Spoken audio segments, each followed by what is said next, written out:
You may have heard the news this week that Israeli commandos killed 3 members of an armed Hamas cell hiding inside a hospital in the northern West Bank city of Jenin. The cell was allegedly planning imminent terror attacks, inspired by the October 7th Hamas onslaught in Gaza-adjacent Israeli communities. With dramatic footage circulated on social media, the operation was carried out jointly by the Israel Defense Forces, the Shin Bet Security Agency, and the Yamam Police Counter-Terrorism Unit. This inter-level cooperation is unlike other hierarchical security establishments in the world, and helps Israeli forces deeply understand the enemy, while regularly offering effective results.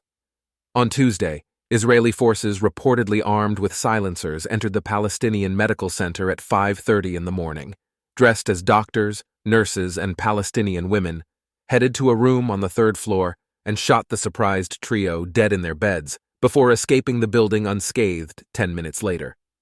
With abilities beyond imagination, Mista Arvim is the name for certain units among Israeli special forces of the IDF, Israel Border Police, and Israel Police who assimilate into local Arab populations to operate undercover, while gathering intelligence or conducting law enforcement, hostage rescue, black ops, assassinations, and counter-terrorism missions. You may be familiar with Mista Arvim from the acclaimed Israeli TV series Fauda, which is loosely based on these special forces. The name Mista Arvim is derived from the Arabic Musta Arabi, meaning those who live among the Arabs. It refers to the Musta Arabi Jews, Arabic-speaking Jewish people who lived in the Middle East since the beginning of the Arab rule in the 7th century. The first Mista Arvim unit was secretly created in the early 1940s as a cooperation between the Zionist movement and the British Mandate authorities in Palestine during World War II. After all, the British needed intelligence agents to infiltrate the local population in the Levant and sabotage German progress. The unit was then given the code name Ha-Shahar, the Dawn in Hebrew, and integrated into the Palma, an elite division of the Haganah, a Jewish paramilitary organization that operated in British-era Palestine before Israel's declaration of independence in 1948. The unit mainly consisted of native Arabic-speaking Sephardic Jews who were essentially indistinguishable from Arabs. With the outbreak of the 1948 Israeli-Arab War, members of Ha-Shahar were deployed as intelligence agents capable of penetrating Arab neighborhoods and villages and, at times, engaging in sabotage and assassinations. In 1986, Israel created a more sophisticated and better organized Mista Arvim force. The recruits, which often include Druze and Bedouins, are comfortable with Arabic culture, language, and customs. They look, talk, and dress like Arabs and ride their bikes in the West Bank as casually as they do in Tel Aviv, said Ehud Barak, a former IDF chief of staff. Nowadays, training for Mista Arvim units takes about 15 months, including 6.5 months of basic and advanced infantry training, 2 months of advanced urban navigation and counterterrorism training, and 4 months of Mista Arvim courses, which cover everything from learning Arabic and Arab traditions and way of thought to civilian camouflage, such as hair dyeing, contact lenses, and clothing.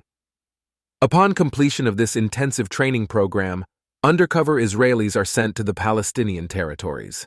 They dress like the locals, know the alleys like the back of their hand, master the local gossip, and familiarize themselves with the local shops and families, as well as the characters who dominate the neighborhoods and the mood on the street, including who got married yesterday, and then give Israeli special forces the signal to operate.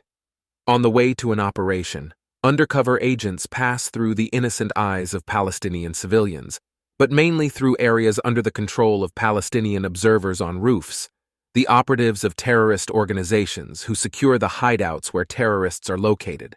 Sometimes there will be a local barbershop owner on a central traffic route who will monitor suspicious activity and report it to the terrorists. After the green light is given by undercover agents, Israeli forces will instantly go from covert to overt activity. But undercover agents operate with complete camouflage, their identity never revealed, to allow them to assimilate into countless operational activities without being exposed. In an operation, the tactical division includes a number of squadrons with special capabilities, such as advanced tactical observations, motorcycles and motorized vehicles, dogs, adaptive combat capabilities, and more. Every second is critical, since the wanted are able to escape or prepare for an attack. Convoys of Israeli forces will enter in armored vehicles to isolate the area and prevent armed terrorists and rioters from disrupting the operation of arresting or thwarting the terrorists. Each operation will be accompanied by fighters of the Shin Bet's operational unit and the IDF, who specialize in adrenaline combat and the ability to arrive disturbed to a target. They are equipped with technological capabilities, several types of intelligence, and a direct connection to Israel's security headquarters. The intelligence information presented by Shin Bet personnel is usually of high quality and accurate. It touches on the behavior of terrorist commanders, their hideouts, oftentimes in mosques, and methods of operation and fraud, and their ability to monitor what is happening in real time throughout their neighborhoods and on the main routes to them. For example, terrorists set up street cameras and have assistants and observers whose job it is to report any suspicious activities in the area, with an emphasis on Israeli movements. As Palestinian terrorists have improved their techniques, so too have the Israelis. In the last year, for example, Israeli forces have operated under the guise of trucks to distribute food products and vegetables. Palestinian terrorists did investigations after several undercover operations and decided to place barriers made of traps at the entrance of certain neighborhoods to prohibit trucks from entry. Thus, it is a game of cat and mouse. The Palestinians have made it more dangerous and complex for undercover agents to operate, but Israeli forces find a solution to every challenge. Of late, one of the most pressing problems in the Palestinian West Bank is the local economy. Israeli Arabs are increasingly afraid because of the uptick in security incidents and violence there, and thus do not enter the territories, unless they have family in the area or are close to Palestinian security forces. The income of the Palestinians from the West Bank has therefore dropped dramatically, mainly in the sectors of food, tourism, textiles, and furniture. The consequences of limited cash flow hurt not only Palestinian cities in the West Bank, but especially the refugee camps, where the economic situation makes life more insufferable. The hardships translate, according to security officials, into a deterioration of the security situation because terrorist elements, which boast a ton of money, enter the space to finance terrorism, even without recruiting processes and presenting the need to officially join a terrorist organization. The operation is carried out using the simple method of money for an attack and financial bonus for a deadly attack. Thus, Israel's goal is always to exact precise damage to terrorists wanted without dragging the entire area into an escalation, and without humiliating the Palestinian Authority, which governs the Palestinian West Bank. Additionally, one of the goals is to convey a message to all terrorists: there is no safe place for anyone. Israeli operations are meant to shock Palestinian terrorists and demonstrate that Israelis possess the courage to act on the ground, not just from the air. Despite what the news media makes it out to be, the Palestinian public does not go berserk or take to the streets after an Israeli operation takes place. The majority of civilians prefers to work and lead a normal life, while the Palestinian Authority and its security mechanisms are interested in some kind of security coordination with Israel.